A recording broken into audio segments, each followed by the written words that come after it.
Oke, bismillahirrahmanirrahim. Assalamualaikum warahmatullahi wabarakatuh. Perkenalkan, nama saya Anissa Sugiharto Putri dari kelas Teologi Islam nomor absen 2, ingin membagikan rangkuman hasil baca saya. Pertama yaitu bab 7 tentang akal dan wahyu. Di sini akal sebagai daya berpikir yang ada dalam diri manusia, berusaha keras untuk sampai kepada diri Tuhan. Sedangkan wahyu ialah pengkabaran dari alam metafisika turun kepada manusia dengan keterangan-keterangan tentang Tuhan dan kewajiban-kewajiban manusia terhadap Tuhan. Perihal mengenai tentang akal dan wahyu di sini terdapat 4 golongan, yaitu Mu'tazilah, Asy'ariyah, Maturidiyah Bukhara, dan Maturidiyah Samarkand. Dalam menyikapi perihal tentang mengetahui Tuhan, Mu'tazilah menggunakan akalnya, Asy'ariyah menggunakan akal, Bukhara menggunakan akal, dan Maturidiyah Samarkand menggunakan akal. Sedangkan kewajiban mengetahui Tuhan atau KMT, Mu'tazilah menggunakan akal, Asy'ariyah menggunakan wahyu, Bukhara menggunakan wahyu, dan Samarkand menggunakan akal. Untuk mengetahui baik dan jahat, Mu'tazilah menggunakan akal, Asy'ariyah menggunakan wahyu, Bukhara menggunakan akal, Samarkand menggunakan akal.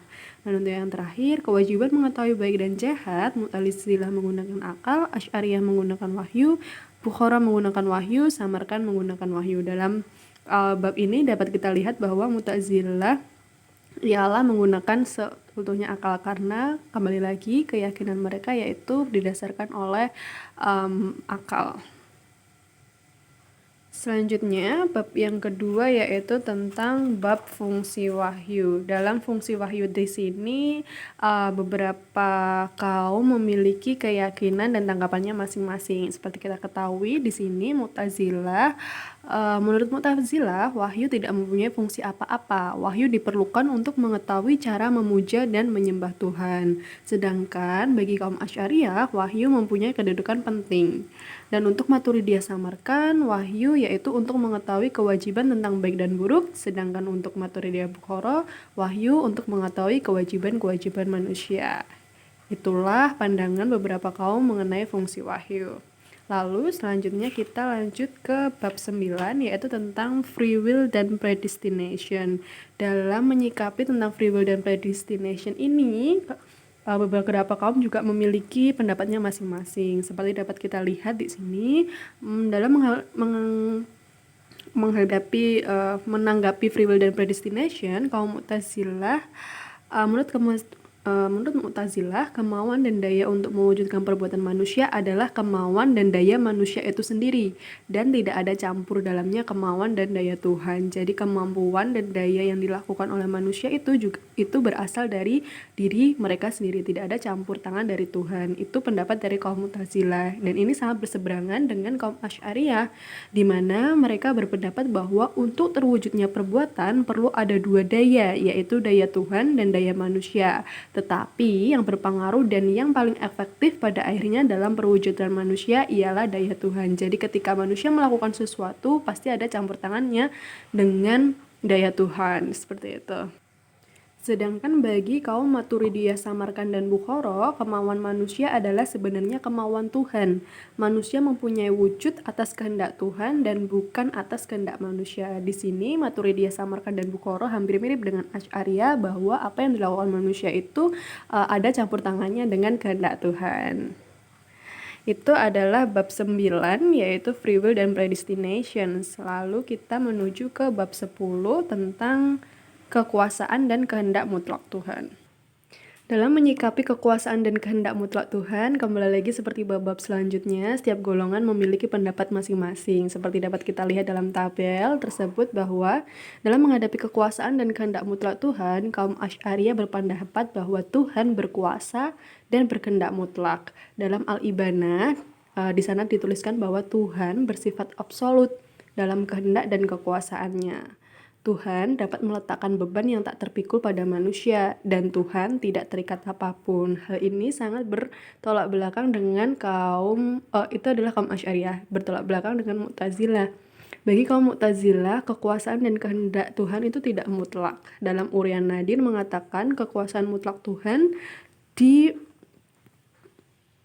dibatasi oleh kebebasan yang telah diberikan kepada manusia dalam menentukan kemauan dan perbuatan.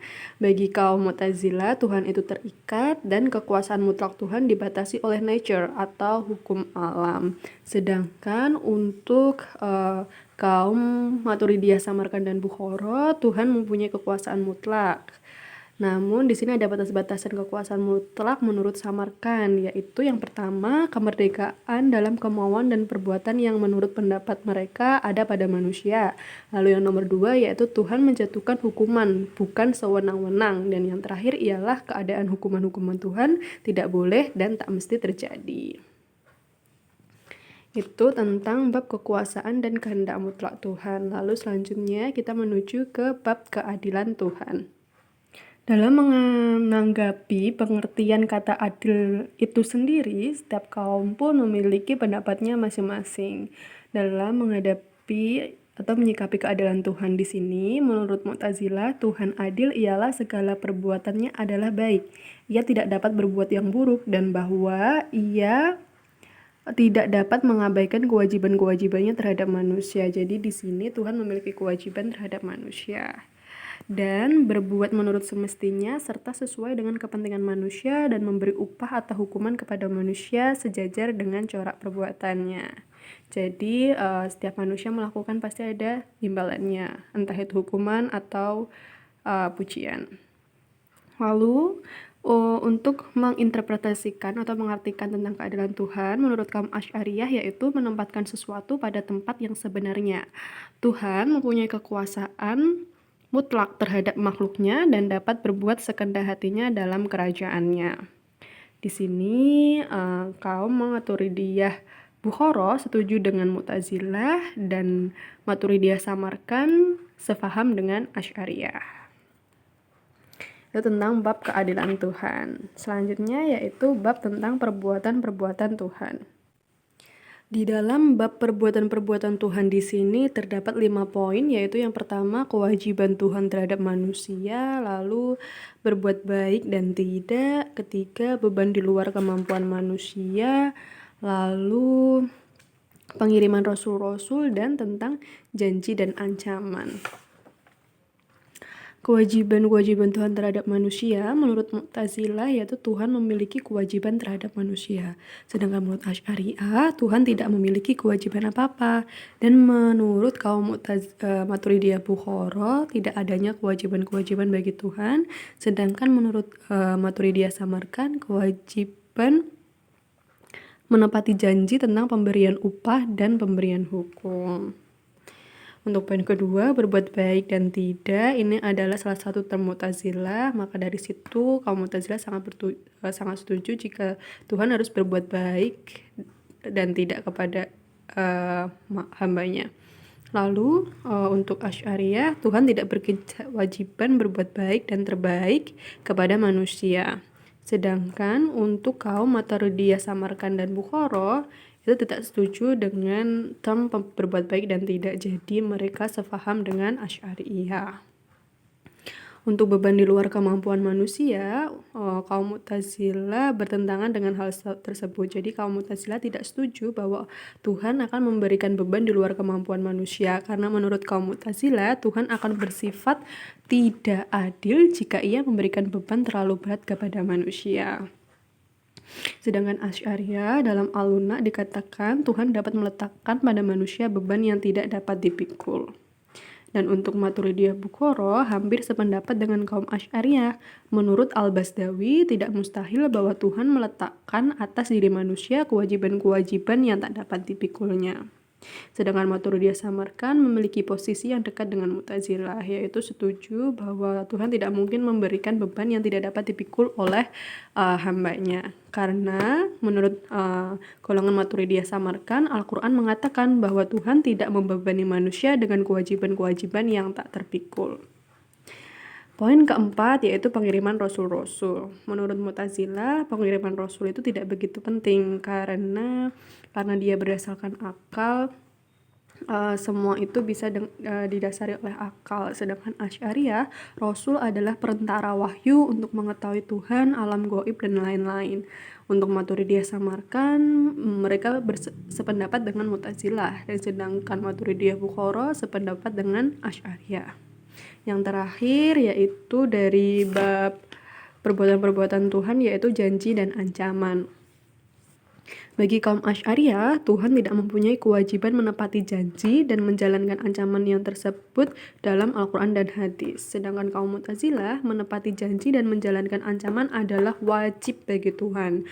Untuk kaum Maturidiyah Bukhara, tidak mungkin Tuhan melanggar janjinya untuk memberi upah kepada orang yang berbuat baik maupun sebaliknya, memberikan hukuman kepada orang yang berbuat jahat. Sedangkan untuk kaum Maturidiyah Samarkand, mereka setuju dengan kaum Mu'tazilah, yaitu Tuhan wajib untuk menepati janji dan menjalankan ancaman. Selanjutnya yaitu bab sifat-sifat Tuhan. Dalam sifat-sifat Tuhan di sini terdapat 4 poin, yaitu yang pertama sifat Tuhan pada umumnya, lalu tentang antropomorfisme, ketiga tentang melihat Tuhan, lalu yang terakhir adalah tentang sabda Tuhan. Oke, menurut kaum Mu'tazilah, sifat Tuhan pada umumnya yaitu Tuhan tidak mempunyai sifat. Kalau menurut Asy'ariyah, Tuhan memiliki sifat. Untuk kaum Maturidiyah Samarkand, sifat bukanlah Tuhan, tetapi pula tidak lain dari Tuhan. Dan Maturidiyah Bukhara mengatakan bahwa Tuhan memiliki sifat. Lanjut ke poin kedua, yaitu tentang antropomorfisme. Bagi kaum Mu'tazilah, Tuhan tidak dapat mempunyai badan atau materi, jadi Tuhan tidak memiliki badan ataupun materi. Namun bagi kaum Asy'ariyah, Tuhan tidak mungkin memiliki sifat-sifat jasmani yang sama dengan manusia. Dan untuk kaum Maturidiyah Samarkand, yaitu sefaham dengan Mu'tazilah bahwa Tuhan tidak memiliki badan atau materi. Dan untuk kaum Maturidiyah Bukhara tidak sefaham dengan kaum Asy'ariyah. Menurut mereka, Tuhan memiliki sifat-sifat sama dengan sifat-sifat lain seperti pengetahuan, daya, dan kemauan. Untuk poin ketiga yaitu tentang melihat Tuhan. Untuk kaum Mu'tazilah, mereka berpendapat bahwa Tuhan itu tidak dapat dilihat. Namun kaum Asy'ariyah mengatakan bahwa Tuhan itu dapat dilihat, namun nanti di akhirat. Sedangkan bagi kaum Maturidiyah Samarkand setuju dengan Asy'ariyah, Tuhan dapat dilihat karena ia mempunyai wujud. Sedangkan Maturidiyah Bukhara berpendapat mereka setuju dengan Asy'ariyah, Tuhan itu dapat dilihat. Yang terakhir adalah bab sabda Tuhan. Menurut Mu'tazilah, sabda bukanlah sifat, tetapi perbuatan Tuhan. Al-Quran tidak bersifat kekal, tetapi bersifat baru dan diciptakan Tuhan. Sedangkan menurut Asy'ariyah, sabda adalah sifat dan sebagai sifat Tuhan mestilah kekal. Untuk kaum Maturidiyah Samarkand setuju dengan kaum Asy'ariyah bahwa sabda Tuhan atau Al-Quran ialah kekal. Dan bagi kaum Maturidiyah Bukhara mengatakan bahwa Al-Quran bukanlah sabda Tuhan, tetapi merupakan tanda dari sabda Tuhan. Lalu selanjutnya bab terakhir yaitu tentang konsep iman. Dalam memandang tentang konsep iman, 4 kaum ini pun memiliki pandangan yang berbeda-beda. Bagi kaum Mu'tazilah, iman bukanlah tasdik, bukan pula makrifah, tetapi amal yang timbul sebagai akibat dari mengetahui Tuhan. Iman adalah pelaksanaan perintah-perintah Tuhan. Jadi iman menurut kaum Mu'tazilah adalah implementasi atau pelaksanaan dari perintah-perintah Tuhan. Namun kaum Asy'ariyah berpendapat bahwa iman ialah tasdik, yaitu menerima sebagai benar kabar tentang adanya Tuhan. Kaum Maturidiyah Bukhara sependapat dengan kaum Asy'ariyah bahwa iman adalah menerima dalam hati dengan lidah bahwa tidak ada Tuhan selain Allah dan bahwa tidak ada yang serupa dengan Dia. Dan golongan terakhir yaitu Maturidiyah Samarkand mengatakan bahwa iman seharusnya lebih dari tasdik. Iman adalah mengetahui Tuhan dengan segala sifatnya, dan tauhid adalah mengenal Tuhan dalam keesaannya. Baik, begitulah rangkuman hasil baca saya di bab teologi Islam ini. Mohon maaf apabila ada kurangnya.